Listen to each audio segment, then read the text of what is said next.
تو پیارے بچوں، آج میں آپ کو سناؤں گی ایک اور کہانی۔ اس کہانی کا نام ہے دوستی۔ اس کہانی میں 2 چوزے تھے، چنو اور منو، اور اس کے علاوہ 2 بطخ کے بچے تھے، ڈبلو اور ببلو۔ چنو کی دوستی تھی ڈبلو سے اور منو کی دوستی تھی ببلو سے۔ چنو اور ڈبلو بھی منو اور ببلو سے کھیلنے کی کوشش کرتے تھے تو وہ دونوں کو ٹھونگے مار مار کر بھگا دیتے تھے، خود سیر کو نکل جاتے تھے۔ منو کو تیرنا نہیں آتا تھا، اس لیے جب بھی دریا پر جاتے تو ببلو منو کو اپنی پیٹھ پر بٹھا کر دریا کی سیر کراتا تھا، اور منو کو بڑا مزہ آتا تھا اور وہ ببلو سے تیرنے کے لیے ضد کرتا، مگر ببلو اس کو منع کرتا کہ تم ایسا نہیں کرنا ورنہ تم ڈوب جاؤ گے۔ چنو اور ڈبلو خود کھیلتے رہتے تھے۔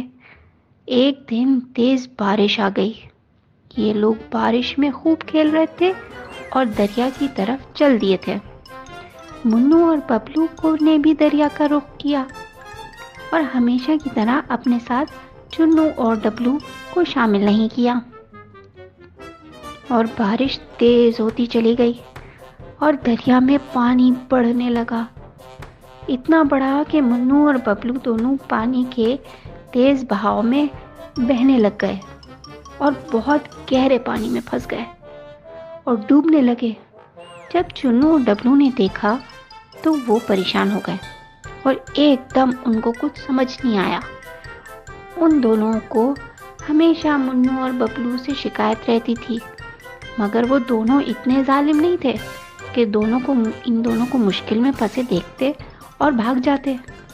چنو اور ڈبلو نے کہا کہ ابھی ہمیں ان دونوں کو بچانا چاہیے، اور چنو نے ایک ٹہنی کو کسی طرح توڑا اور ڈبلو کو لا کر دیا، اور ڈبلو کو کہا کہ تم تیر کر ان لوگوں کی جان بچا سکتے ہو۔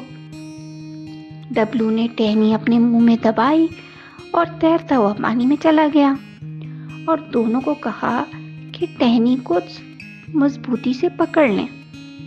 اس طرح منو اور ببلو کی جان بچانے میں کامیاب ہوئے۔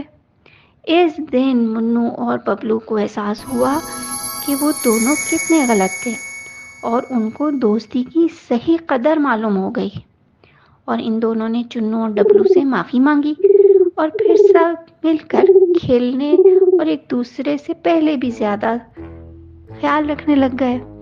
اس کے بعد کھیلتے کھیلتے دونوں ہنسی خوشی سارے بڑے ہو گئے۔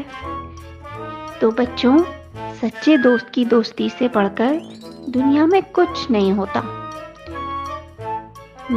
امید ہے آپ لوگوں کو یہ کہانی پسند آئی ہوگی۔